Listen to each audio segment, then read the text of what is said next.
it says, quote, the president may regulate importation by requiring importers to pay 10% of the value of goods to the Treasury. So I don't think you have to use any particular or arguments word. about whether or not the president can use emergency powers for tariffs. Algonquin didn't have anything like that, but keep going. So Algonquin does have, I think, and this is now miles apart from the catch-all what against the government the ability is to seeking here do to do this. with So IEPA. we already heard So from the Solicitor General. I'm it Tony is a Katz. common sense Show us statute. Tony Katz today. I'll get to everything. I got the election wrap for you. Reading the statute, I know some rhetoric by the lawyer who stood here before, which is, of course, forgivable. But it was a statute about one product. 232 is article by article. It's one product. This is a billion products or even more that the government is seeking.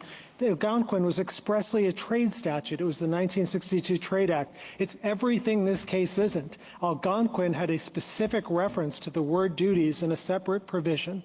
Algonquin had a legislative history that was clear as day that the president was given this power. And I understand this court today doesn't look to the legislative history, but the way Algonquin got to where it was by saying the legislative history, the chief sponsor of the act. I think I'll disagree with you on that. It does a plain text and then says, is there anything in the legislative history to defeat the plain text? So I disagree pretty strongly with you on that, but it doesn't defeat your point. Keep going. Okay, so that's Justice Kavanaugh giving a polite smack to Neil Katyal, making the argument in front of the Supreme Court that the president doesn't have the right to utilize the Emergency Powers Act of 1977 to implement tariffs. I got to tell you, from a first kind of hearing of this thing, it's not playing great for Trump. It just isn't. Tony Katz today. Good to be with you. Find everything at TonyKatz.com. It really is a amazing back and forth about what the plain reading of the text of the Emergency Powers Act of 1977 is, and whether or not a tariff can be implemented, and really resting on the idea of whether or not it can raise revenue. Because the Powers Act discusses the idea of whether or not the President of the United States can investigate, regulate, or prohibit imports. It doesn't say tariff or tax. And someone could say, well, regulate. Regulate could mean this. The argument is that anything that is taxing would be Congress. And raising revenue is precisely not the capacity. It's never mind where you are on tariffs. It's just a fascinating argument. And no president has ever charged, to my knowledge, fees under those two statutes for the licenses. So fees impermissible, licenses okay. Fees permissible if they cover the costs of the scheme? Might be. I mean, but once they start revenue raising, you implicate the most serious concerns. But I thought you conceded to Justice Gorsuch there was no difference between a tariff and a licensing fee, functionally. If the licensing fee is just to I didn't concede that. Okay. So if the licensing fee is just to recoup the cost of government services, I think that may be okay. I don't think you need to get into it. Here, the government is asserting a power which they say in their briefs to you raises $4 trillion. So you understand the statute to permit licensing in the sense of permission. Like, we will not allow you to trade with us. We will not allow your goods to be imported unless we license it. Absolutely. And Justice Barrett, I think just the natural reading, if you're to look at the word licenses and think, wow, Congress smuggled this incredible power to do all of these different things that the government is doing here, 39% taxes on some countries and others, through the word license. That's Can you license exportation? I don't think so, for the reason that, Well, right now, I actually looked into this. I mean, I think you, maybe not licensing fees. Exactly. But could you license exportation, like saying we're not going to allow certain products that have national security implications to be exported? Yes. So licensing could be used in that sense, Correct. not as a revenue-raising regime. Yes. Okay. So you went back and forth with Justice Gorsuch. I'm going to let that conversation continue to play out. It's fascinating stuff. Did I say hello, Tony Katz? Tony Katz today. It is a huge story, and in any other day, it would be just absolutely massive. But the story, of course, is the election. The story, of course, is the election. You've got in Virginia, the Democrats win not only the governor's mansion, but the attorney general race. We'll talk about it. In New Jersey, they win the governor's mansion. In California, they voted on Prop 50. They will engage redistricting. Pennsylvania, they kept all the Democrat state Supreme Court justices in place. And then you have Zohran Mamdani, who is now the mayor-elect of New York. And he is going to raise those taxes like it's his job. That because you're talking about a rent freeze, you're talking about free buses, you're talking about free childcare. Can you do that without raising taxes? I think you can do that, and I think you have to raise taxes on the top 1% of New Yorkers who make more than $1 million a year, and you do that by raising taxes by them 2%. And then you also increase the corporate tax of New York State to match that of New Jersey. So that takes us from about 7.25 to about 11.5%, which is what we see in New Jersey. So you're going to raise taxes by 1%, unless you make more than $1 million, you raise taxes on 2%. Then you're going to increase the corporate tax, which of course gets passed down to the consumer, who somehow this will all magically make things more affordable for. These things together raise about $9 billion, which more than pays for our economic agenda and also starts to Trump-proof our state. But are you worried that could drive a lot of job creators out of New York? So what I've heard from a number of business leaders is that the affordability crisis is also affecting their ability to attract and retain talent. The city's inability to provide childcare means that businesses often have to provide stipends for that childcare. Right now, the absence of universal childcare means that a family will pay around $22,500 a year, which is more money than many of them would spend if they sent that same kid to college 18 years later. And it is time for city government to actually step up to the responsibility that it has. Not just city government. Zohran Mamdani has a very different view of government than you and I. As a matter of fact, Mamdani's view of government can be summed up in his this post here, discussing the role of government. We will prove that there is no problem too large for government to solve and no concern too small for it to care about. Oh, damn, that's scary. No problem too large that it can't solve and no problem too small that it shouldn't care about. Man, government's going to be all up in your stuff with Zohran Mamdani. Yesterday was a loss for people on the political right. And the answer is, yeah, okay.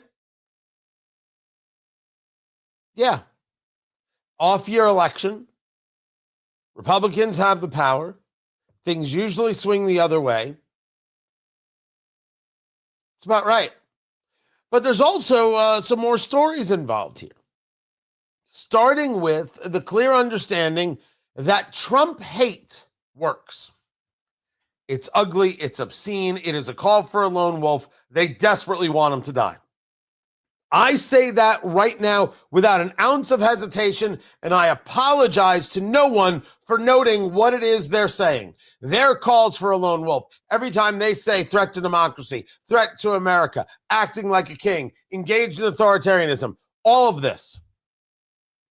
He's so much a king that the Supreme Court is arguing whether or not he can actually implement the tariffs. Some king. You got to rely on courts in order to be able to get your way. It's massive hate. Now, by the way, it is Trump hate, but of course it can also be seen as Republican hate. Anybody who should disagree with them. And no matter who runs for president in 2028, if it was your grandma, they would say worse than Hitler. This is who they are. And what they believe to their core is that government is the end all and be all. Not the Lord, not your soul, not the individual rights of man. We already heard Senator Tim Kaine state with clarity that rights do not come from nature and nature's God. Rights come, according to Tim Kaine, solely and exclusively from government. A frightening, ugly, gross proposition. But they believe that government solves all things. And they got people to vote for that. More than vote for that, they were able to get people to vote for someone who is a communist, who sees himself in league with Islamists, who believes in defunding the police, who believes in boycott, divestment, and sanction. In Virginia, they voted for Jay Jones to be the Attorney General-elect. Jay Jones is the guy who said in text messages that he wanted to kill the Republican Speaker of the House in Virginia and kill his kids, fantasized about killing the man's kids. And only 46% of those polled thought that that was a problem.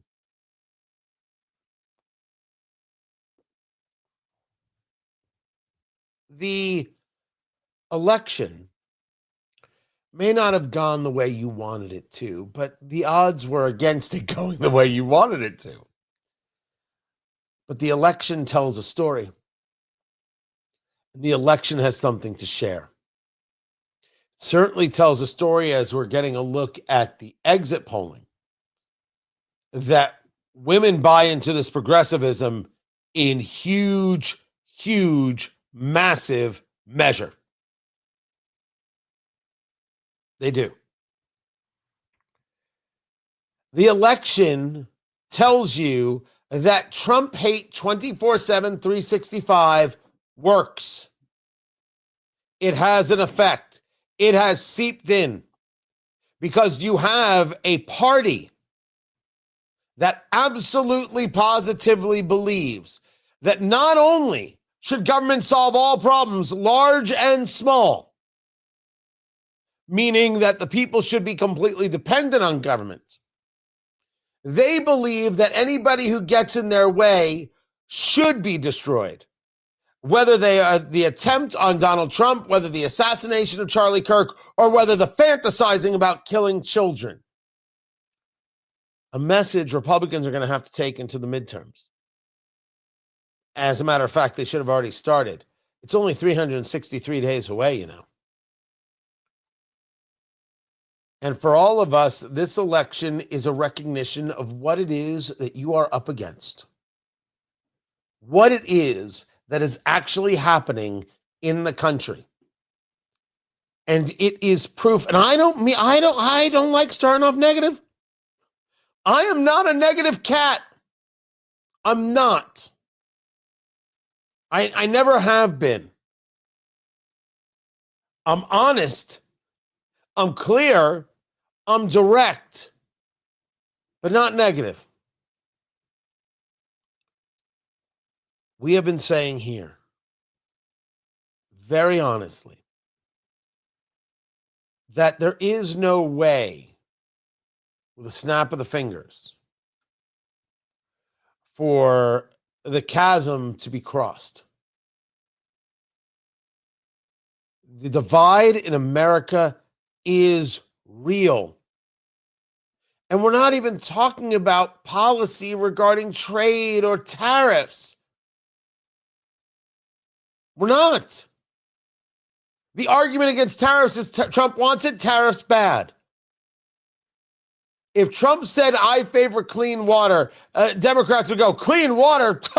Who needs that? It's that level of hate, of vitriol.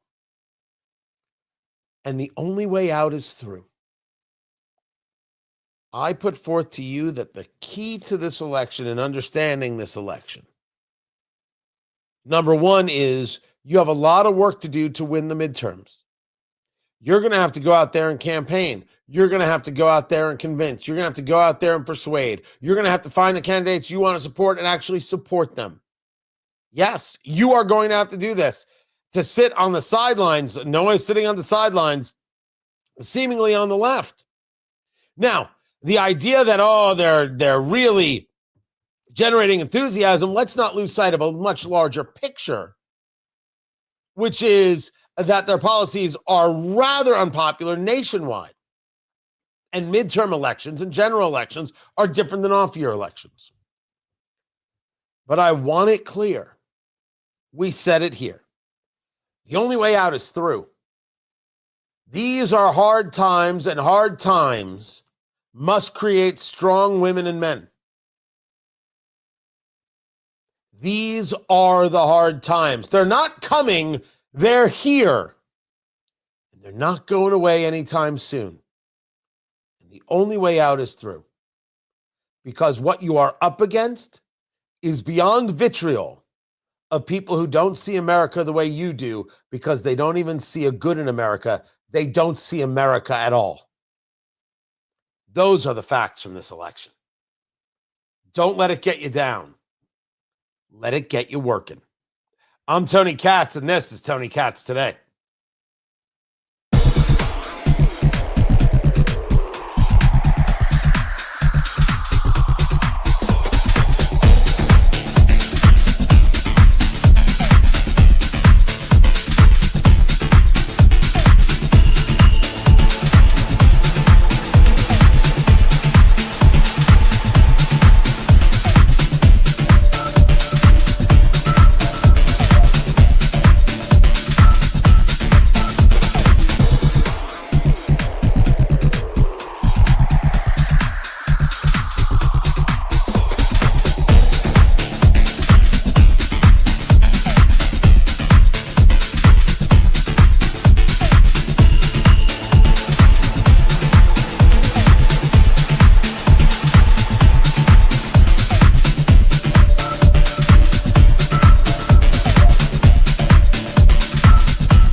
Text messages. Would you be available to chat sometime?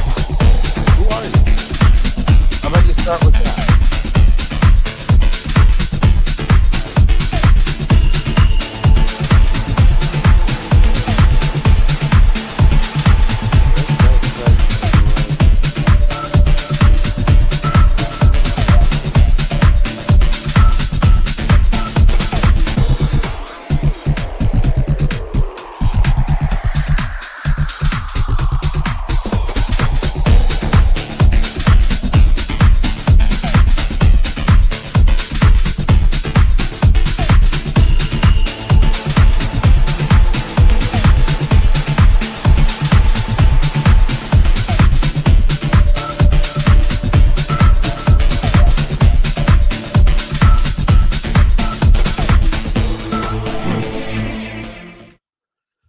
Welcome back. Tony Katz Today. Good to be with you. So we have some shutdown updates. And so we also have, it's going to get moved. I know it's going to get moved. I don't know why I'm relying on it. President Trump is speaking at a business forum in Miami at 1 p.m. 2:15 at the earliest. At the earliest. That's what's going to happen. That's it right there. Guys, thank you if you joined me for the live stream last night. Good time. I only hope you enjoyed. I thought it went well. I thought we shared good things. Thank you, Lupe. I appreciate you enjoying the shows. I'm going to try keeping up the good work. I'm going to do whatever it is I can to keep up said good work. On my morning show this morning, I shared this bit of hate mail that I got, and there's always a question of why. Why would you share it? Is it on your mind? You just want to get it out? Do you think it's interesting content? I go back and forth. I don't share everything, and I certainly don't do it all the time. But like sometimes I think it's important to share. Like, this is the insanity. This is the insanity that I'm dealing with.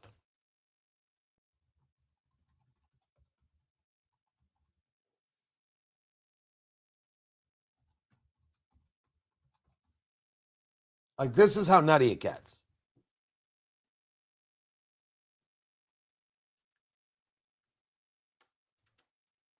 Should I? Should I not? You tell me. Should I or should I not? Maybe it shouldn't be bothered. Maybe I should just leave it be.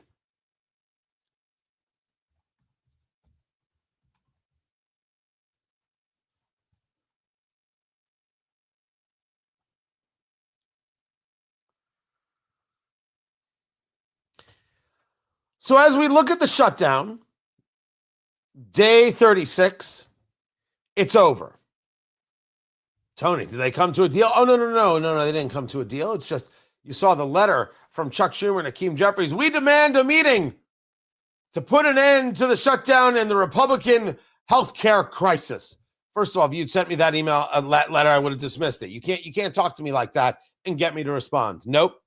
Tony Katz today. Why is it over? This is something else to take from the election. The Democratic Party will do anything. Power matters and everything else is nonsense, including your life. They wanted to keep their base agitated so they would show up to vote in these off-year elections we just saw yesterday. Now that those elections are over, okay, no, healthcare doesn't matter. And so the story goes, 3 funding bills to get things back open, get some things funded for a full year. And Republicans would agree to hold a future vote on extending ACA subsidies. That's Affordable Care Act. That is Obamacare. So they could have done this at any time. They could have done this at any time. They didn't. And they still want you to believe that Republicans shut down the government. You have 12 Democrats that are going to cross over. This was the power grab. Power grab. A very, very, very important term. Power grab is the terminology that they said, you can't go redistricting Republicans. It's just a power grab. But they decided to do it in California, full power grab. They're doing it in Maryland, power grab. In Virginia, they seem to be violating state law to do it. Power grab. They're not even shy about it. They're in no way shy about it. And so I favor redistricting more than ever. I'll get into it. But they kept things shut down and inflicted pain so they could get power. Can you imagine what happens if you give these people federal power again? Because just like the Trump hate playbook, this is it. No, this is not the Democratic Party of old. As I said last week, that's over. These are leftist progressives. Representative Ocasio-Cortez was there on Mamdani last night and discussed the problem with the old guard Democrats. It's over. We're in a whole new phase dealing with people who are proudly Marxists, engaged communists who somehow think that they could still use the terminology democratic socialist and get us to believe it's something different. Sure. Whatever you say. Shutdown will be done in the next 48 hours. That's my take. That's where I think we're going.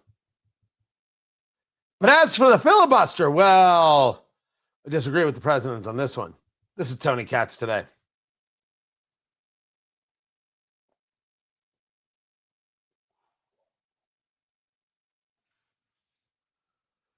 Oh, good to be with you. I only hope you were there.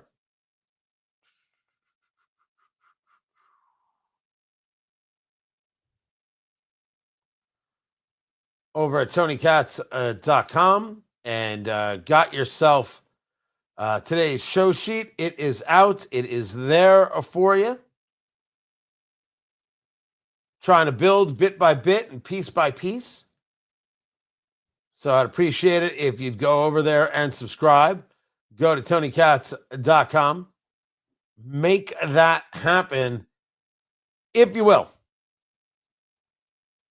Boom. Just posted it on the Twitter X.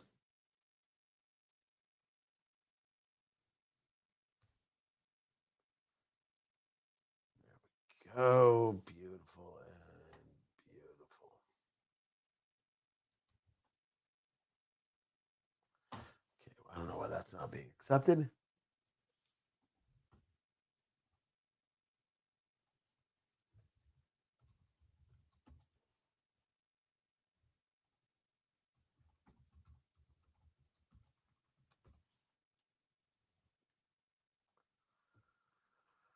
All right.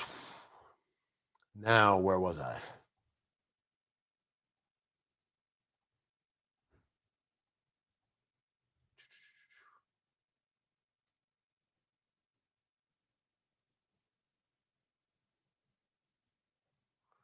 Sorry, I was looking for something. There it is.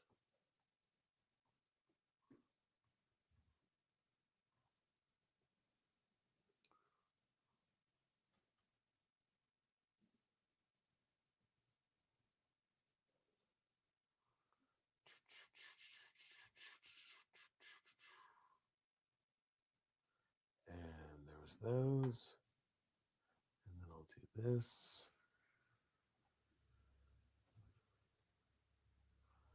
And we'll go from there. All right. Returning back.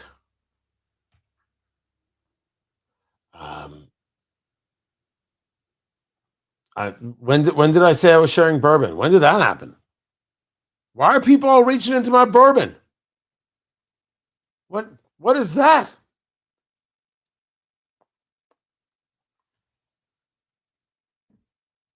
I mean, I'm pretty generous with the bourbon.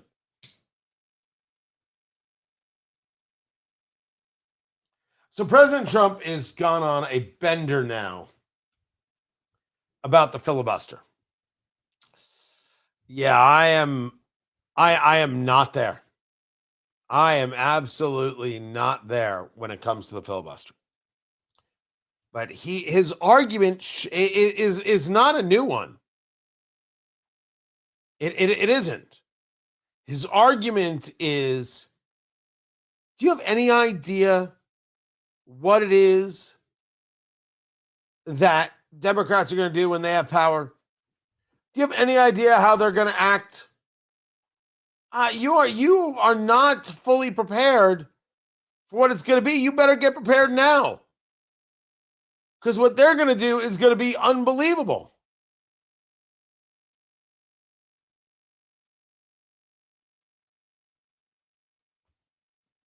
Coming back to the radio show, I will explain.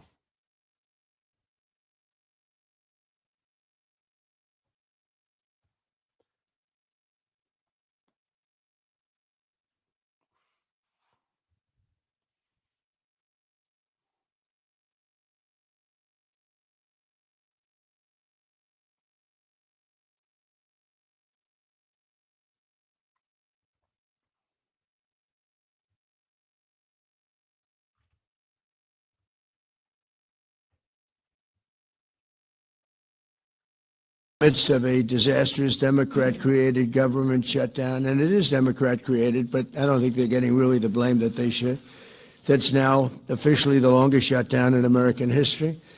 The Democrat radicals in the Senate have shown zero interest in reopening the government, and I don't think they'll act so soon. A lot of people disagree. I've been saying for the last 30 days, we've had 4 or 5 different points. Yes, sir, they're going to get it right now. We should have it done in a day. I've heard that about 4 times. I heard it after Kings. They said I was a king. And I heard it after Kings. I heard it after a couple of other moments in time.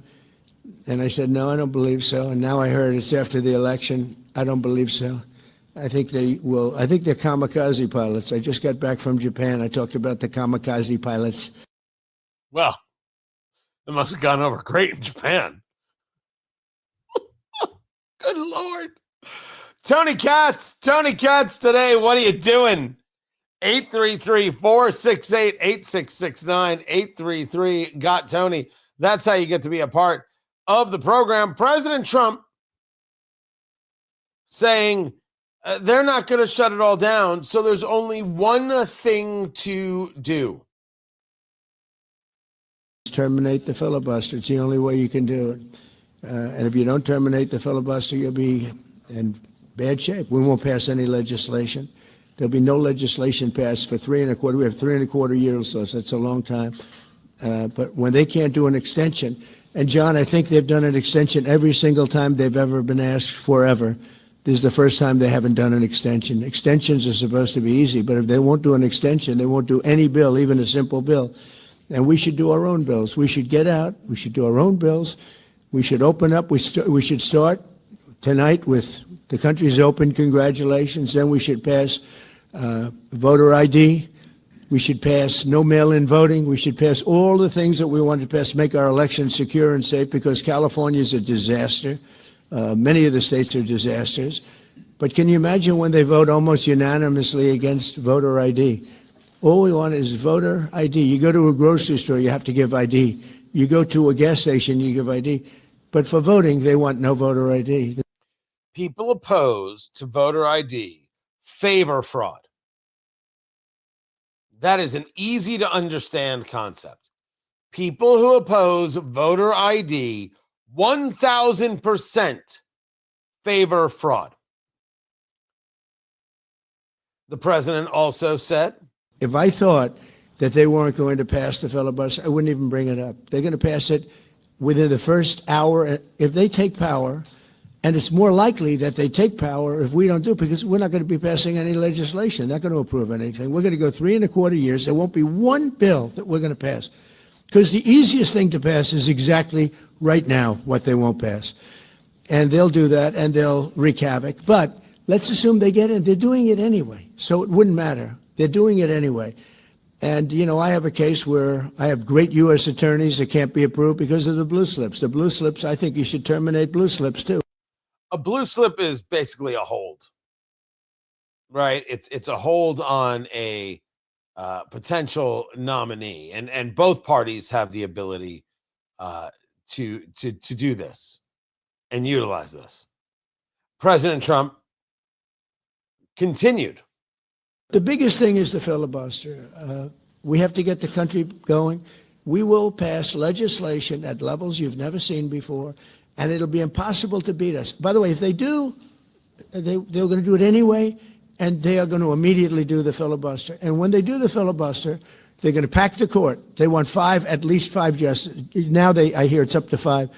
I actually heard up to 7 and up to 9, okay? They want new judges. They want to pack the court, and they will do it in the first day, maybe the week. Maybe they'll slow it down because there's no reason to rush. But they'll do it first week. They'll vote on this. And I have friends over there that are Democrats. I'm close to a lot of people. And I asked them about that because some people say, well, maybe they won't do that. I mean, they destroyed the career of Manchin and Sinema. And they got them out. They were the only objectors. Nobody else is going to object. They're going to do it the first day. They're going to pack the court. They're going to make D.C. a state, and they're going to make Puerto Rico a state. So now they pick up 2 states. They pick up 4 senators, okay? You think you have problems?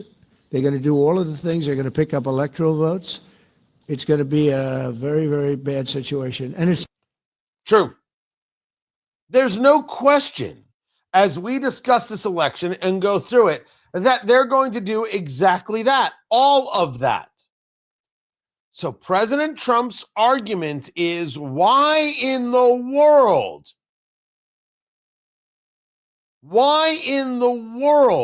would we sit on the sidelines and let them do that? Why don't we get rid of the filibuster right now and make the change? It is all very tempting. But John Thune is rejecting that nuclear option because Republicans do not have the votes, as is reported via Newsmax, to end the filibuster. Then you have Senator John Kennedy, who, I love the homespun of Senator John Kennedy. And he is engaging some clarity. He called me. I explained to him. I said, Mr. President, the job of a senator is not just to advance good ideas. The job of a senator is also to kill bad ideas. And how did you take your response? Well, like you would expect. Not happy? He wasn't unhappy. I mean, the president didn't yell or anything. Of course, he's never yelled at me. There's always a first time, but he doesn't agree with me. And sometimes reasonable people disagree. But my personal opinion, I could be wrong, but I doubt it. We're not going to change the filibuster or the blue slip while we're in charge during your or my natural lifetime. That's as, I think, clear as it is. Doing away with the filibuster means actually changing how that organization, the Senate, runs. And it means absolutely a negative effect. This is the concern, that if Republicans end it, you're now giving carte blanche to the Democrats to do away with it and do all these things. I would say that I could at least have a conversation about doing away with the filibuster if the things President Trump was talking about, Republicans would actually do. And you say to me, Tony, you want to pack the court? No, I want to be left alone. I don't want any of this nonsense. I don't want any of this garbage. Not an ounce. Not an ounce. This is who they are. Didn't the election already teach me what they're all about? They will shut down a government and not pay air traffic controllers and let your kids starve to win an attorney general race in Virginia. We have Republicans who don't want to redistrict because that's not very nice. They not like us. And Republicans said they wanted to do things differently. Republicans said they want to be tougher. And then they voted for Donald Trump, and they ain't willing to do any of the tougher things. I want to be left alone. That's what I want. But if we remember correctly, just yesterday, it was Eric Holder who made the point that, hey, if we get the power, well, jeepers, golly gee, we're going to have to make some moves to the fabric, the legal fabric of this nation. I think, the reality is, and it pains me to say this, I think the Supreme Court is a broken institution. And it's something that has to be, I think, a part of the national conversation in 26 and in 28. What are we going to do about the Supreme Court? And I think that we have to think about, again, talking about the acquisition and the use of power. If there is a Democratic trifecta in 2028, and I think the possibility of that is pretty good.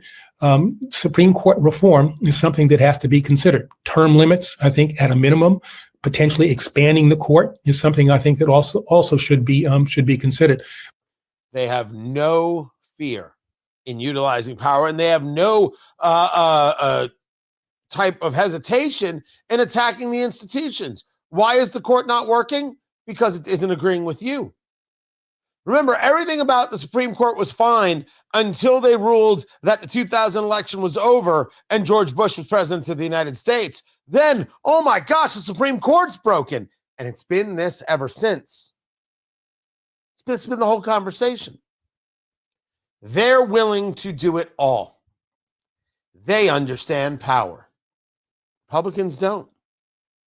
Republicans don't understand power. Republicans are often afraid of power. So how do I say, give up the filibuster when I can't guarantee that things that I might agree with be done? And you say to me, Tony, why are you willing to agree with them? Why am I willing to agree to pack the court? Because the Democrats have already said they're going to pack the court. Who do you think we should pack it with? I don't want any of this. I would love a level of détente. But who am I negotiating with? I'm negotiating with a political party that said we don't care if air traffic controllers get paid, if the military gets paid, or your kids go hungry. As long as we can get elected to the attorney general spot in Virginia, a guy who threatened to kill somebody else's kids, who fantasized about it. As long as we can elect a commie in New York, we're cool. Power. How do you combat that? How do you fight that? How do you work against this? Well, the natural answer is you don't let them win. So when I say we've got a lot of work ahead of us, what do you think I'm talking about? If you don't want to do that work, well, then you got to favor the other work that Donald Trump is talking about. I don't think Republicans can stick their head in the sand on redistricting or any of these other things. We're here. And if you think Trump has led us to here, with all due respect, you ain't paying attention to the game, kitten. Not in the slightest. I'm Tony Katz, and this is Tony Katz Today.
Welcome back, Tony Katz. Tony Katz Today. I'm doing some cigar ordering, and I'm looking at some of the things that were sent my way, and I'm like, I don't know about this. Ooh, yes, I like that. I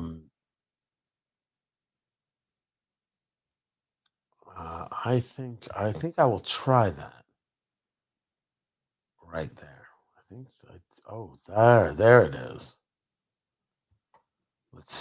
Let's see if that's a good deal.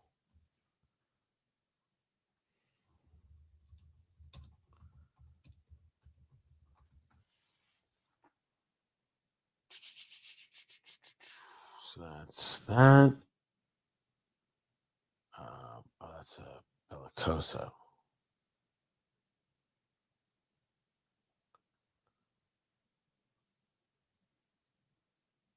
Yeah, I think that's that right there. I don't know why I'm telling you guys this. You don't care about this. Do you? Do you care about the cigar store order? Oh, yeah, it's a very good deal. Okay. I will add that. There it is. There it is. All right. Good stuff. I am not a negative guy, as I said, and I have said. I think I'm seeing everything clearly. And it all stinks. I want to be clear about that. It stinks. It stinks to high heaven. All of that said, we're here. And I think part of the problem is somehow we're told we're supposed to act like we're not here. Now, this I agree with. We have to change how we do a great number of things. And you'll hear me talk about this. I'll get to this in hour 3, which you'll hear at WIBC.com. We need to change education. You have to stop sending your kids to these indoctrination factories. We have to break public education in two. Absolutely. 1,000%. We have to change so many things.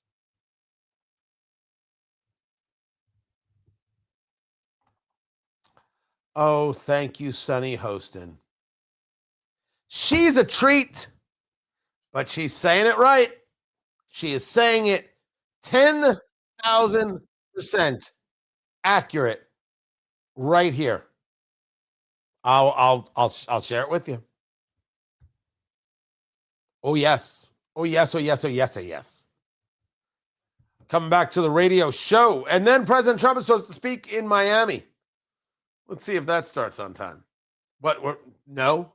Is that it? Is that it? No. No.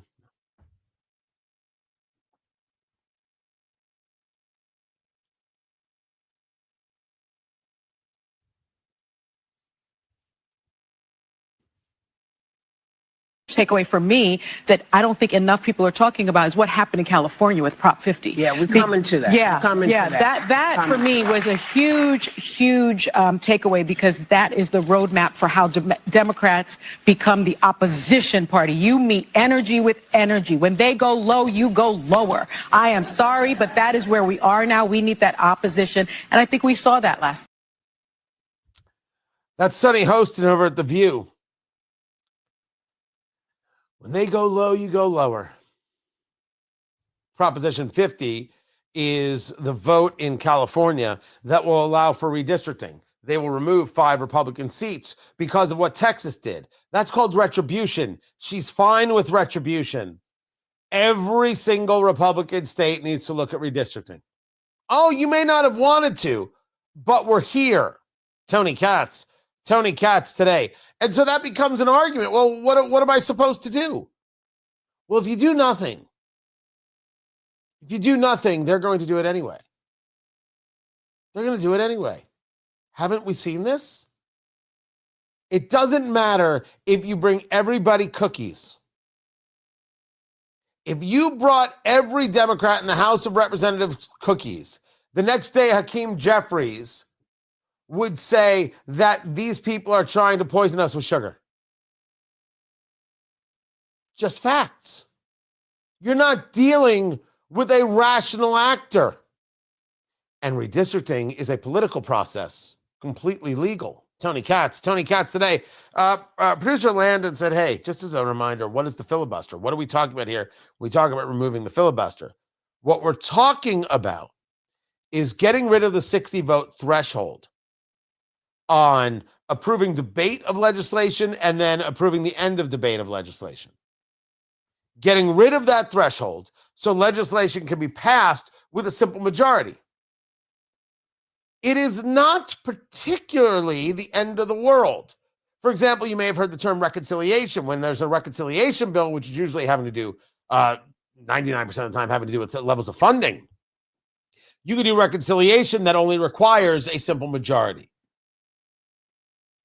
But once you remove that, you limit the ability of the minority party to be able to slow down legislation or make their voice heard. So there's the sword and there's the edges. Once you get rid of it, you're opening up a lot. But they have told you who they are. Now, what's your plan? This is Tony Katz today. So here's what we've got going on. President Trump is scheduled to speak at 1 o'clock. Do I believe that it's going to happen? No. Meaning I don't think he's going to be ready at 1 o'clock. Let me see what we've got here. The program will begin shortly, they say. So we will, we're in commercial break right now. So we will take the break ourselves, and then we'll be back. It's just that easy. So smoke them if you got them. Hang loose. Stay right here and make sure that you go to TonyKatz.com and subscribe. And also on YouTube. I'd appreciate it quite a bit. Guys, stay right here. We'll be right back.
Welcome back, everybody. Tony Katz today. Good to be with you. The president is scheduled to speak at the America Business Forum. I have know nothing of the America Business Forum. That is in Miami. He is not yet speaking. And we'll also get into, on a night of elections that did not go well for Republicans in any way, what happened in Minneapolis, where the Somali candidate, Omar Fateh, was seen as a real challenger to Jacob Frey. I have got that story for you as well. Thank you, Jeff, for reposting the stream. That is always a very, very, very much appreciated. What's the best analogy to compare Republicans and Democrats? Ukraine versus Russia, Israel versus Palestine. First of all, there's no Palestine. Secondly, that's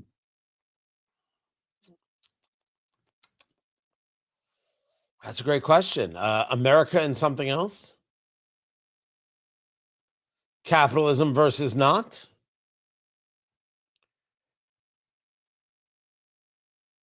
Free thinking versus not? Freedom versus control?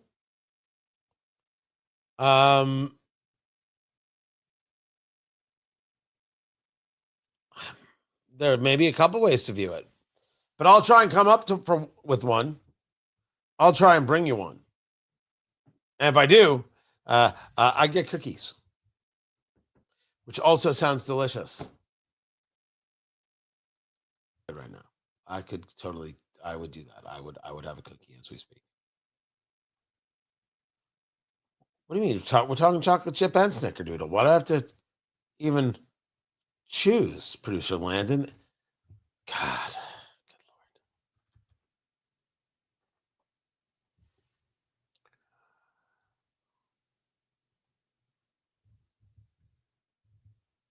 President Trump getting ready to speak in Miami.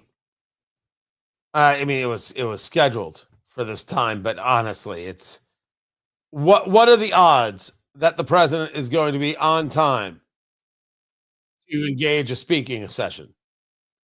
That was a commercial playing before the live stream. Nope, he's still not there. Tony Katz today. Good to be with you. You know he's going to bring up the elections. You know he's going to bring up everything under the sun. And he's going to talk about the economy, which is a little bit of the story here regarding the election. It's not great. It is not great at all. We would be lying to ourselves if we said that it was. Are oil prices down? Yes. In terms of gasoline prices, do we have egg prices down? Yes. Are all food prices down? No. And so it is most important for us to see how the country is viewing this and looking at this. And this is the problem of campaigning. We're going to bring down prices on day one. Well, it's not day one, and not all prices are down, and people take you at your word because, well, that's what they do. Let's not deny that happens. Let's be honest and clear about it. That does indeed happen. Other prices are up because of tariffs, and they finished, the discussion in front of the Supreme Court. It'll be months before we know a decision. I don't think, being the slight observer that I am, I don't think that it went great for Trump. That is my take. My take is that it did not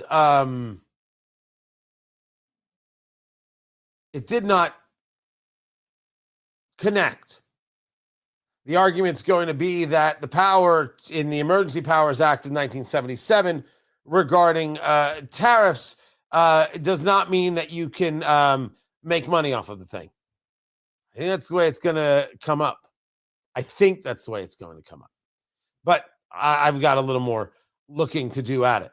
So while we're waiting for President Trump, there is something else to take from the election last night, which is what happened in the race for mayor in Minneapolis. Of course, you've got Jacob Frey, who will always take a knee for George Floyd. And you have Omar Fateh, he's not a Somali national, but he represents the Somali community. It's a large Somalian community. That's where the bigot Ilhan Omar comes from. Oh, yeah, I said bigot. I meant it. I'm not apologizing. Why should I apologize for telling the truth? In Minneapolis, if you do not get 50% of the vote, there's a runoff. They do ranked choice voting. Jacob Frey was the top vote getter with 42% of the vote. Omar Fateh had 32% of the vote. So Jacob Frey had 60,735. Omar Fateh had 46,131. These were not big vote totals. In New York City, Zohran Mamdani wins that election for mayor. He had 50.4% of the vote. Like it was just over 1 million votes. I'm told it was great turnout. Does it sound like great turnout? A very small sliver of the electorate decided the future of New York. And that future right now is very, very, very, very, very rough. Incredibly, incredibly fraught.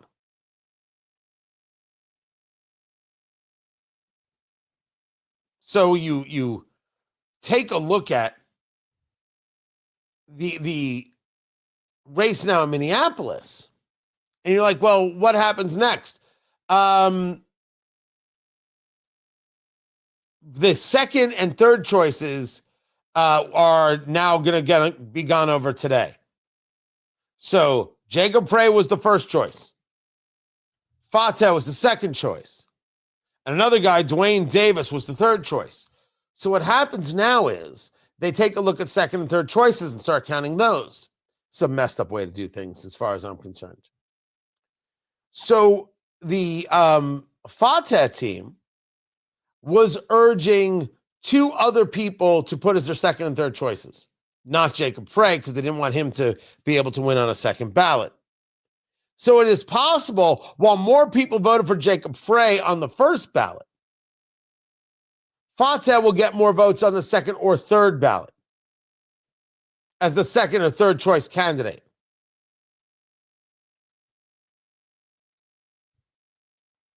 So with this, 6-1, half a dozen the other, and pick them.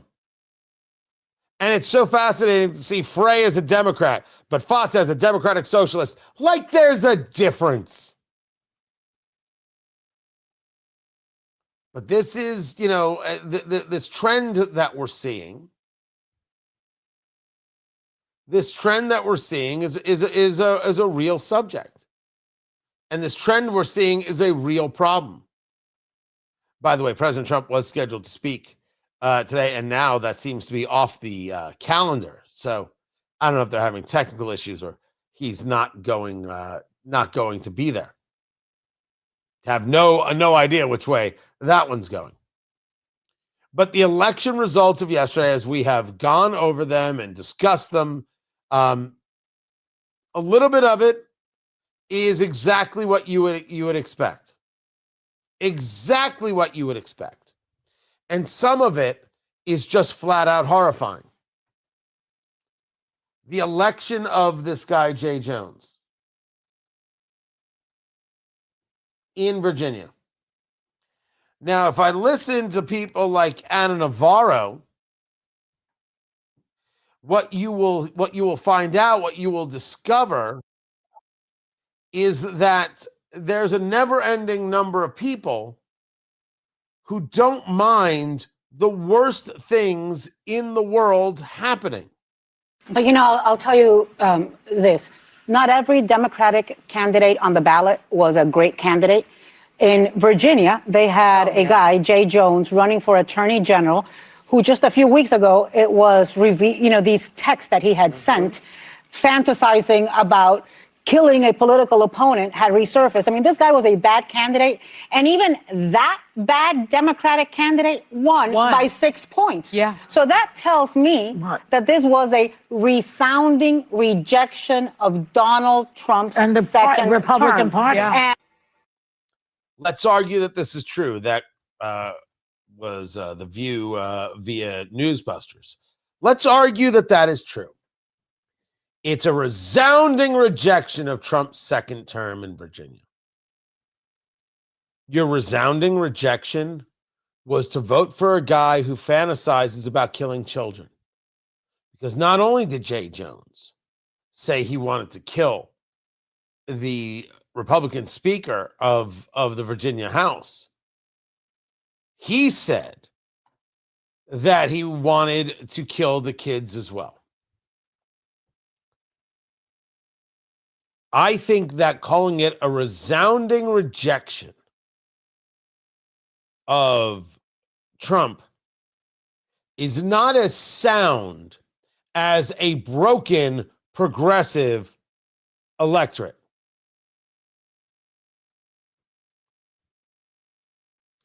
The party that you favor, Ana Navarro, and please don't call yourself a Republican. It's just silly already. We've seen through the costume. That you can say, I hate Trump so much that I'll vote for a guy who fantasizes about killing children, says much more about the voter than it does Donald Trump. And I mentioned, if you were part of the live stream as we were doing election coverage last night, the line from Golda Meir, the former prime minister of Israel, we'll have peace with the Palestinians when they love their children more than they hate us. Yup. Here's Ana Navarro with a take. And the take is that Trump should be rejected. But the take is the Democrats are so absolutely filled with hate that nothing they do is beyond the pale. The bigotry on college campuses of Ilhan Omar, Rashida Tlaib, not beyond the pale. They pull fire alarms, does former Representative Jamal Bowman. They don't even kick him out. He has to lose an election.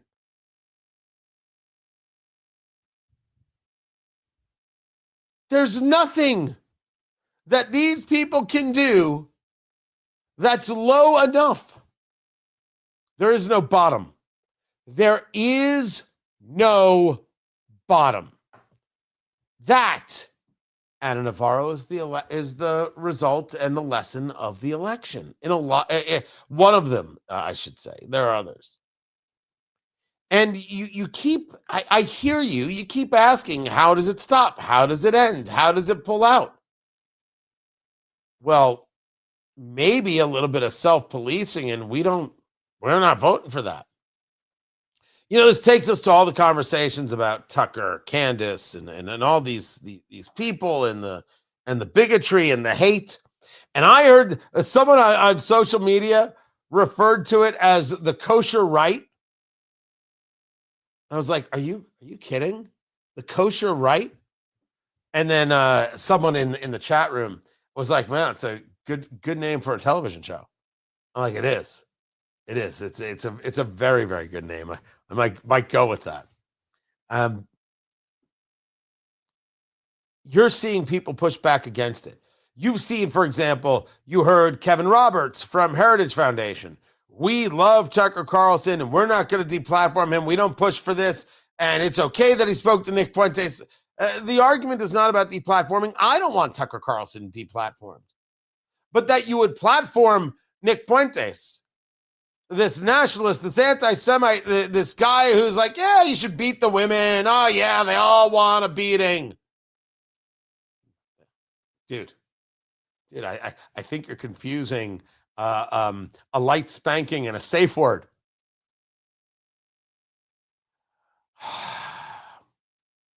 You're seeing the right say, that's not who we are. And you're seeing some other people say, you're just bought off by Israel. And others of us saying, oh, good Lord.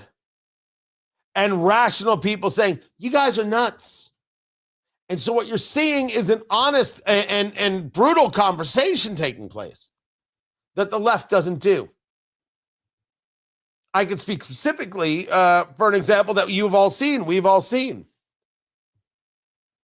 The Democratic Party is lousy with anti-Semitism, and Jews still vote for Mamdani. What the hell is that?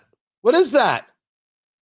They refuse to do anything about it because they put their political party before all things, as opposed to asking, what is this political party about? Right? Michael Walsh says the Democrats are a criminal organization masquerading as a political party. He's been saying that for years. The idea of self-policing is important and valuable and good.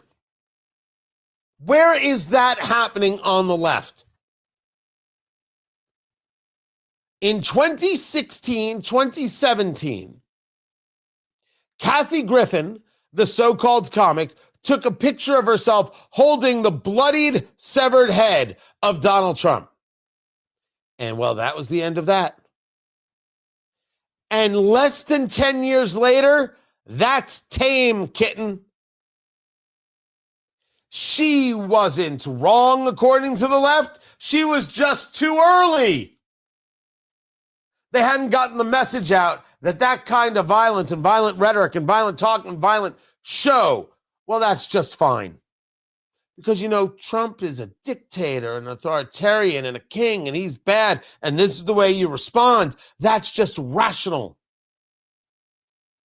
It's rational to hate Trump so much that you vote for the guy who fantasizes about killing kids.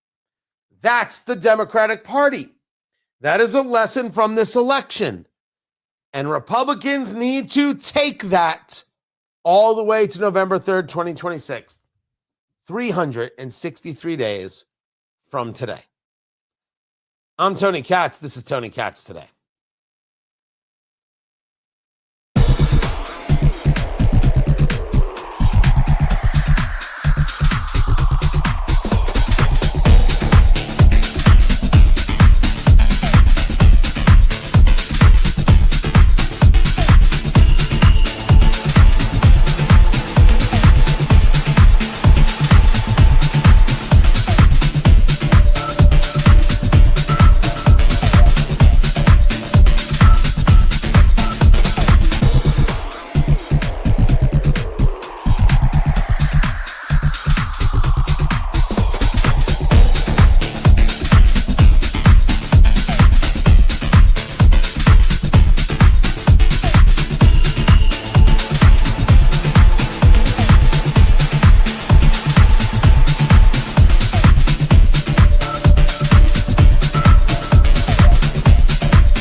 Welcome back. Tony Katz Today. Guys, good to be here. Good to be with you. Oh, there's a lot of approval of TDS propaganda.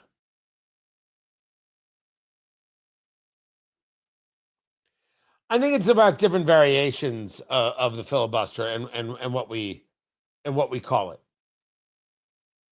right? So in any case, it's still about, in the cases of the government shutdown, Democrats have simply been voting no. They won't put enough votes in to end the 60 vote threshold, right? That would end the debate. The ending of the filibuster would be preventing the minority party from holding the floor like that. So there are two different things that are happening here, I think is worthy of remembering.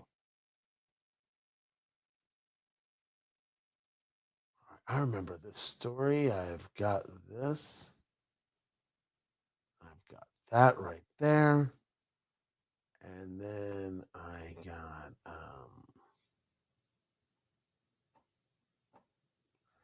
I've got this right here.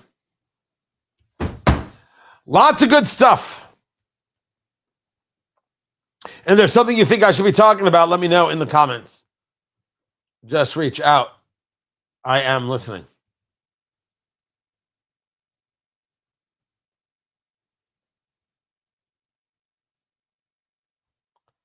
Let me see if there's anything else that I should be getting.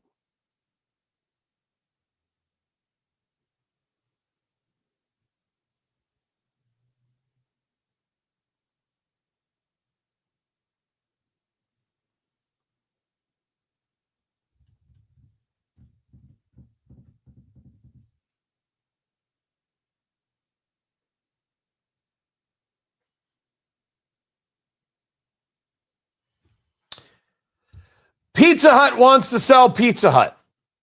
Okay, that's Yum Brands, which is based in Louisville, Kentucky, which is the parent company to Pizza Hut.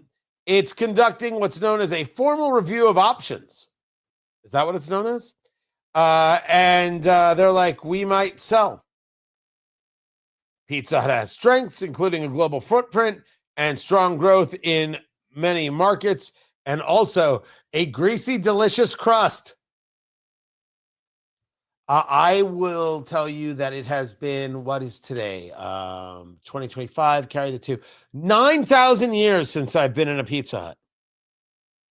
But growing up in Middletown, New Jersey, every now and again, we got to go to Pizza Hut. And Pizza Hut was awesome.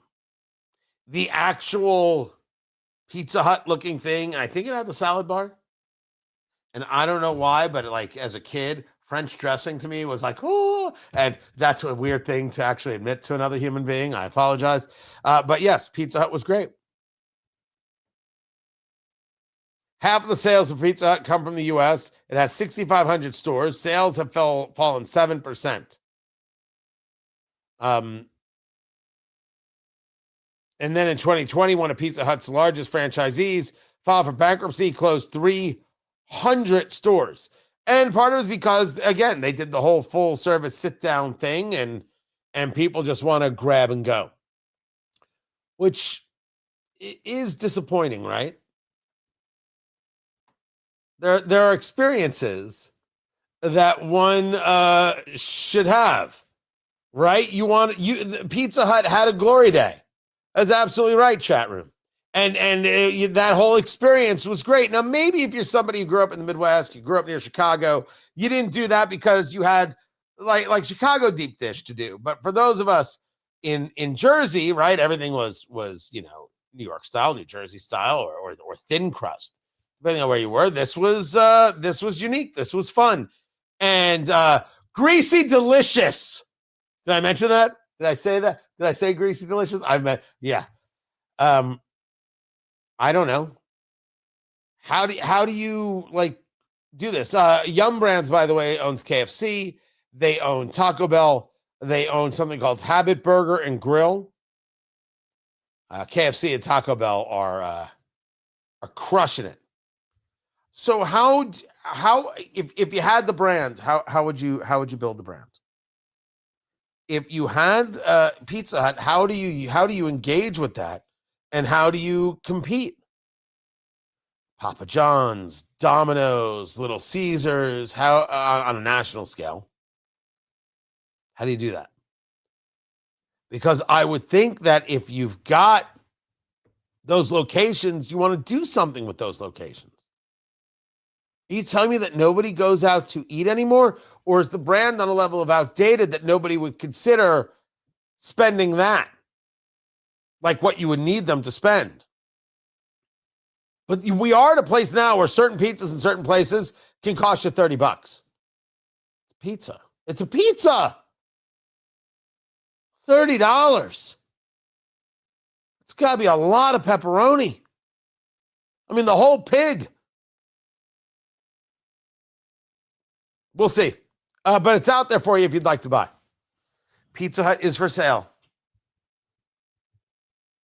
My youth is for sale. This is Tony Katz today.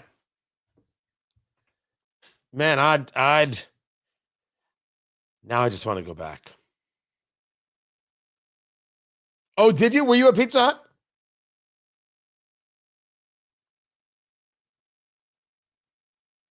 All right. Well, good for you.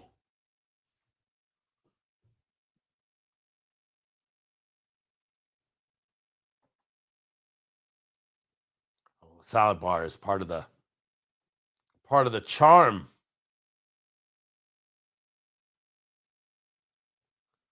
Part of the charm. Let me see if this came in.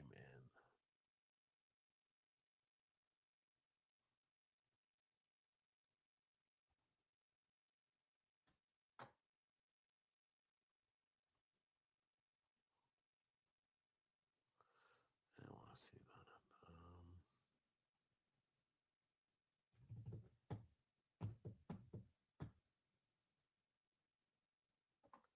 Nope. That did not come in.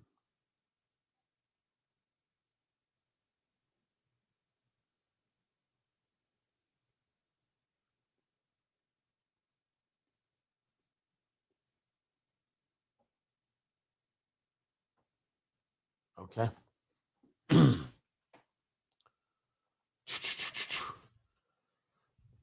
So it didn't have. I don't remember it having an arcade. Although the pizzas, if you did reading, like stuff like that, I remember. Oh, if you want to talk about what DoorDash and Grubhub have done, yes, it's super easy to get food now. The amount that they are costing restaurants, I don't know how anybody can afford to use them. Crazy expensive. Nutty. I have no idea how people can afford, how the restaurants can afford to use those services because the amount they take is through the roof. But they feel like they can't live without it. That's an extension of the business. Is it still that hard to find delivery drivers? People won't do it? Well, Landon, I don't know if it's $36 in fees, but your point is taken. Also, do you really order burgers?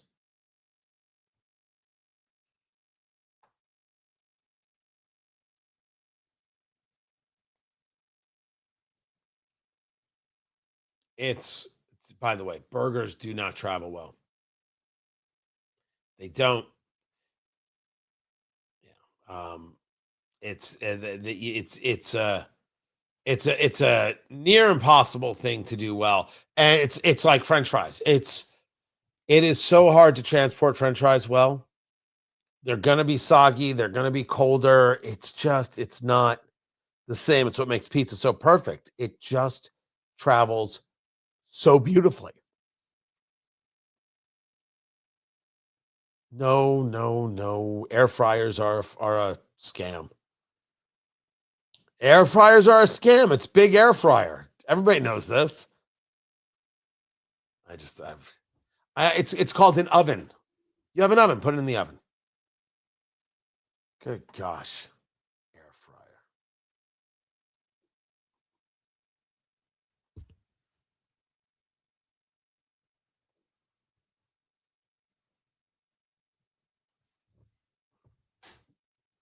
People are very funny on social media.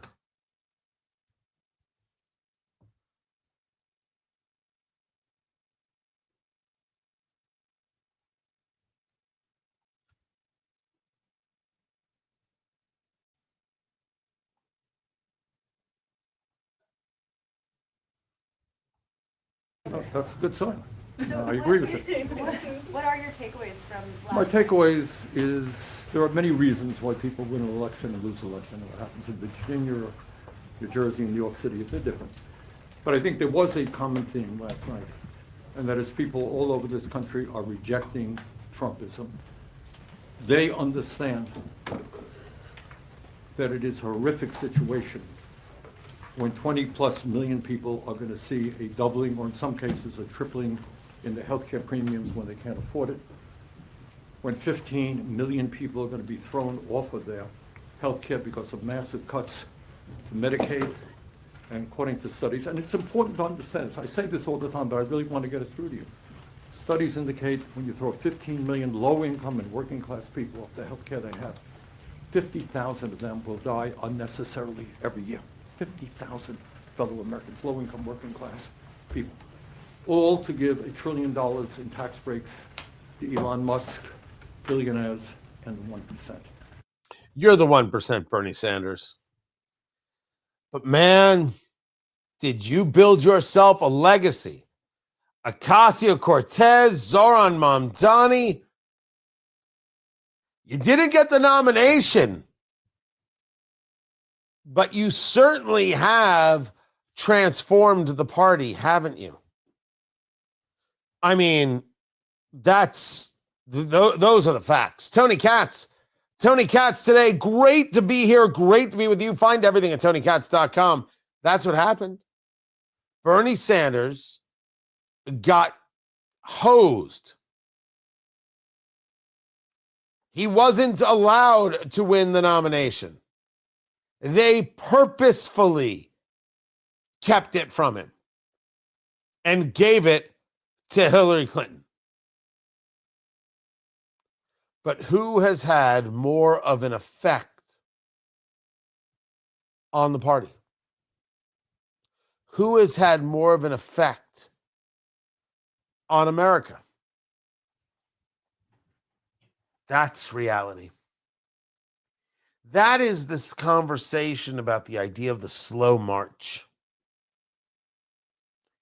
And that very often people on the right truly underestimate what it is the left is capable of. I've talked about redistricting, of course, and how I attended a listening session here in Indiana, a Republican, and not a single person showed up in favor of redistricting. 71 people spoke, someone did the count, and none of them favored redistricting. Now, that is not enough data for me to say, well, then don't redistrict, not at all. But they held the listening session. And the question is, why didn't Republicans show up? And some people say it's because, well, Republicans work, Tony. They don't show up to these things, they work. Okay, you're going to lose. Well, Democrats, they can go do these rallies and act the fool, but we're working for a living. Yeah, and the people they elect take the tax dollars that you pay while you work like a schmuck, and they utilize it against you, all because you're too busy to show up. The slow march is able to see success because of exactly that. Where's the resistance? It's not that resistance is futile. It doesn't come at all. And there's no resistance and it gets excused. Well, we're working. Well, we're busy. Well, we have families. You mean all the things they want to tax or destroy? They want to tax your work, further tax what it is you do with your labor. They want you to be busy only with the things that they approve of, and they don't even believe in the nuclear family. Their words, not mine. All your kids belong to us. No, too busy. Too busy. Oh, too busy. I can't go to that. Oh, too busy for that.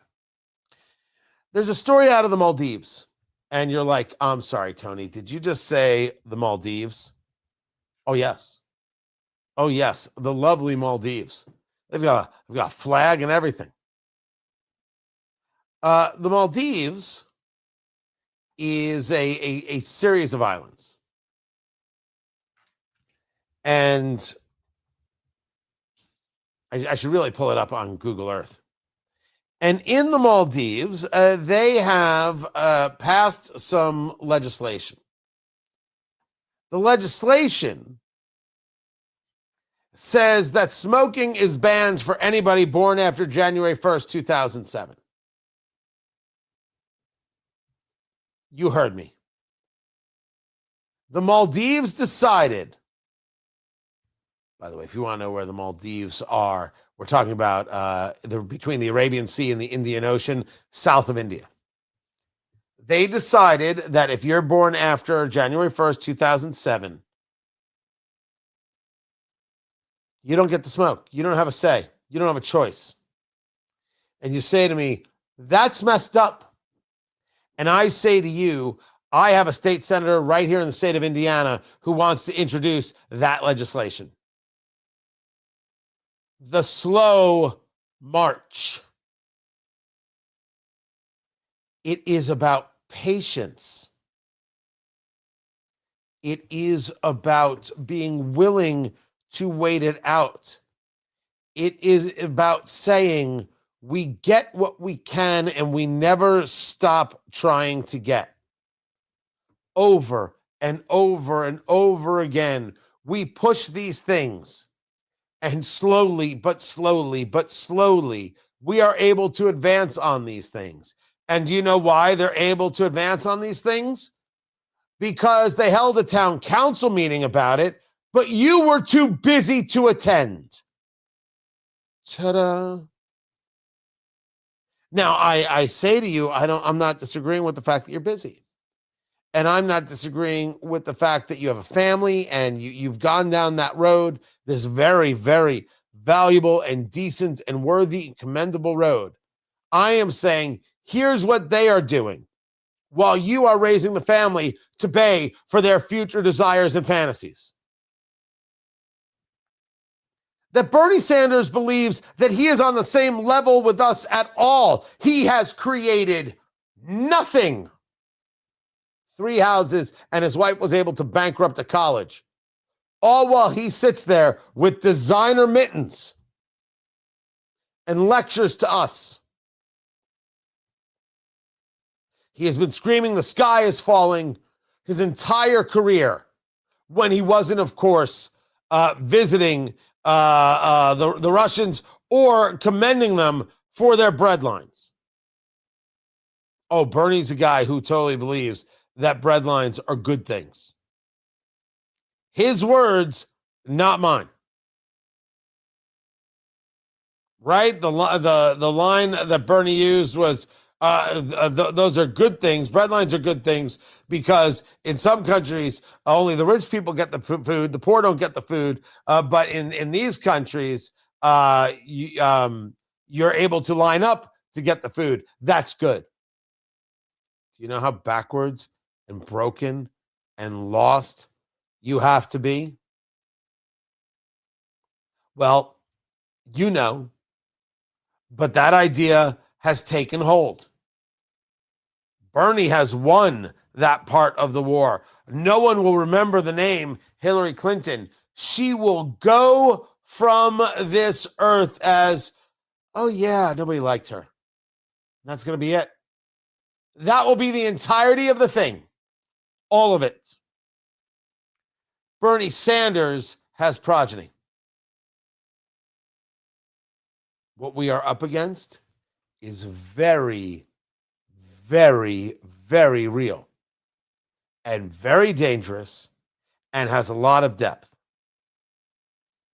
And this is why I state quite clearly the only way out is through. You have to fight these things if you want to go about, I don't know, having a better life for your kids. You must. Just pointing it out, the reality. Meanwhile, President Trump is in Miami. We'll catch a little bit of it. On the flip side, keep it here. This is Tony Katz Today.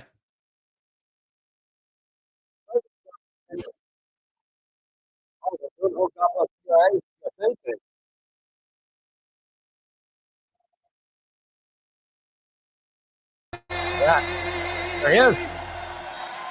PJT. Wow, what a nice group. and I love Miami. I love to be with the people. Many of you are not from Miami, but that's okay too. And I'm thrilled to be back in magnificent Florida, Miami, Florida, with thousands of incredible business leaders and true American patriots. That's what you are. We're gathered today on the one-year anniversary of the single most consequential election victory, they say. This is them, this isn't me. I'm a very modest person, I would never say this. The single most consequential election victory in American history. It's possible. I mean, it's possible. We've done a lot. On November 5th, 2024, the American people reclaimed our government. We restored our sovereignty. We lost a little bit of sovereignty last night in New York, but we'll take care of it. Don't worry about it. We rescued our economy, regained our liberty, and together we saved our country. On that magnificent night, 365 days ago, you know, I was with a group of very important people, and they say, think of it, last week, just last week, 6 days ago, 7 days ago, they said, you were campaigning 1 year ago. I said, no, it felt like I've been in this position for so long. And it's right. At that point, 1 year ago, I was actually campaigning. We did the McDonald's shot. Remember the McDonald's shot? We did the garbage truck shot. And actually, the McDonald's one was the biggest hit in the history of Google. Can you believe that? Number one, the garbage truck did well, but not as well. I guess there's something about McDonald's, right? But it worked, and we won a tremendous election. We won all 7 swing states. We won the great state of Florida, by the way, by 1.4 million votes, which is unprecedented. Biggest victory ever in Florida, including an 11-point victory right here in a place called Miami-Dade County. We won the popular vote for the first time of any Republican in many decades. We won the Electoral College 312 to 226. And we won 86% of the counties in America. That's a big one. 2,700 to 525. I'd say that's called a landslide, right? We got more votes from African Americans than any Republican candidate in history. We also won a record share of votes from the incredible Hispanic American community. There might be a couple of us left. Biggest vote in history. And above all, we won a resounding mandate to make America great again, which is what we're doing. And every day since, I've been fighting to turn the promise made into the ultimate promise kept. We're going to do our job. We have a big job to do. We've done really well. I think it's the best 9 months, they say, of any president. And I really believe that if we can have a few more 9 months like this, you'd be very happy. You'd be very satisfied. But it's been pretty incredible, with trillions and trillions of dollars being poured back into our country by other countries and other places and people. 1 year ago, we were a dead country. Now we're a country that's considered the hottest country anywhere in the world. It's the hottest country. We are now in the hottest country anywhere in the world. And I'm pleased to report that today the United States has the strongest economy, the strongest borders, the strongest military, the strongest friendships, and the strongest spirit of any nation anywhere. We have the greatest economy right now. A lot of people don't see that. But if you look at what's happening with all the factories, AI, auto plants all over the country being built, that if you would have thought about that 2 or 3 years ago, you would have said it was the opposite. They were all leaving. Now they're all coming in. They're all coming back, and then some. And I think that we can honestly say, and I think you're going to see it even more so over the next 12 months, that this is the golden age of America. This is the golden age. In the prior 4 years, crooked Joe Biden oversaw less than $1 trillion of new investment in the United States. So in 4 years, less than, think of it, less than 1 trillion. That was not doing too good.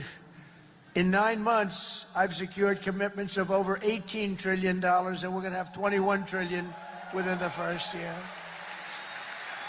So Sleepy Joe did, think of that.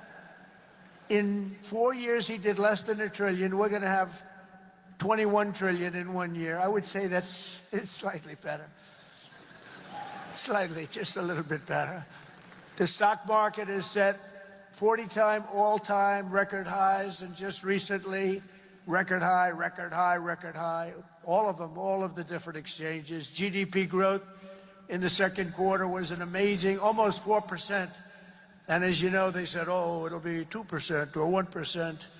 And it's been really helped a lot by the tariffs. It's been really helped incredibly, because this is really a transition period. We went from a horrible, failed country to a tremendous success. It's a transition to a tremendous success. It's a transition, and yet we did almost 4%, triple and even quadruple almost every other country anywhere in the world. Think of that. President Trump speaking at a business forum in Miami. Got a late start. Tony Katz today. Good to be with you. Reminding people it was 1 year ago today. It was election day and Trump won. And yesterday, well, you saw what happened 1 year later. It's not particularly surprising, but we should be aware of everything it means and everything it tells us and everything that, well, the political left is today. Just an honest, open conversation. And it's important to remember that the right is not running against Joe Biden anymore. You got to run on ideas, and you're running against people who are practicing and preaching hate as a way to gain victory. But let's keep it with President Trump right now in Miami, talking about a whole host of things. More than when I took office. That's 9 months ago. Can you imagine that? And I tell Republicans, if you want to win elections, you got to talk about these facts. You know, it's really easy to win elections when you talk about the facts. And we have more people working now than at any time in the history of our country. Right now, we have more people working. These are things you have to talk about. It doesn't just happen. You got to tell them. It's wonderful to do them, but if people don't talk about them, then you can do not so well in elections. Wages for workers are rising at the fastest pace in over 60 years. Those are workers, and that's what we love. We love the workers. Since I took office, wages for the typical factory worker are up $1,300. Construction workers' pay is up $2,200, and miners are up nearly $5,000 this year alone. And that's good, because it's not, you know, such an extra cost to the company. It really isn't. Somebody goes, oh, what's going to cost more? The fact is that they're doing such business like they've never done. You're going to start seeing numbers coming out very soon that are going to blow your mind. Under Biden, we had the worst inflation in modern history. We had inflation that was so bad, costing the typical family about $33,000 over a period of time. Their policies send food prices up 23. They come in, you know, when I first came in, I was in for 3 days, and one of the fake news members, they're all back there. That's a lot of press. Fake news. They said egg prices are through the roof. I was there for 3 days, and this maniac, this lunatic person, happened to be a woman. Sir, what are you going to do about egg prices? And they had gone up like 4 or 5 times. I said, well, you just told me it has a problem. And people weren't buying Easter eggs. You believe it? I said, we're buying Easter eggs for the White House, for the egg hunt, the famous egg hunt. But within a couple of months, we got them down. We have a great Department of Agriculture. You did get egg prices down, and that's great. But you should be aware that people still feel that grocery prices are too high. So either we need to work on lowering costs, which is lowering inflation, or lowering the cost of doing business, or you have to sell your story better. Economics is job number one. It is keep it simple, stupid. There's no doubt that this can be a story going as a negative for Republicans into the midterms. You got to sell your story. And it'd be better if it actually was provable in the checkbook. I'll tell you, but this is a much more powerful term. I mean, this is a much better term. In one way, it's bad to see how bad people... You're going to see the same thing in New York, by the way. You watch what happens in New York. Terrible. But you're going to see that same thing. And I hope it doesn't happen, but you're going to see it. Gas prices are surging to $5 a gallon. even higher, and mortgage rates skyrocketed by 152%. But under the Trump administration, all of that is changing. Prices are coming down very fast, and we're bringing them back to the beautiful part where you can have, and you can truly say, we're talking about the American dream again. You didn't used to hear that term. You heard it during my 4 years, and then it disappeared. Now you're hearing it again more than ever. The conversation about housing and affordability. Yes, Zohran Mamdani, the mayor-elect of New York, is out of his mind to think that rent control works. We've already proven it doesn't work. It's going to make life very bad for everybody. It's just not a practice that can ever work as a matter of just sheer economic understanding. But the concept costs a lot to buy a house. Where are all the houses? Where am I supposed to live? Well, that conversation is happening in places other than New York, and is something to address. There are things to learn from this election. And you can't just go out there and say the thing, you have to show the thing. And then people say, oh, look at this. The food price went down. Oh, look at this. Housing's gotten a little better. Oh, inflation's down. All right. Trump was the right guy. Let's keep those Republicans going. Midterms are coming next November. This is Tony Katz today. So President Trump is going to keep speaking, and I'm sure it's going to be a hootenanny. I've got more show to get into. That is all at WIBC.com. You should check it out. I love that you were here. I only hope that you'll subscribe on the YouTubes, youtube.com/Tony Katz, and of course, TonyKatz.com.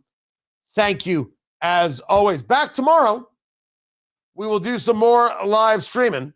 I only hope I set the stage right? There are some things that, it's hard to do in order to win elections, but we got to do. But this one election is not the end of the world. Trump won a year ago. These guys won last night. Boom. Let's go win again. Just got to do the work. You guys are appreciated very, very much. I will catch you tomorrow, everyone. Take care.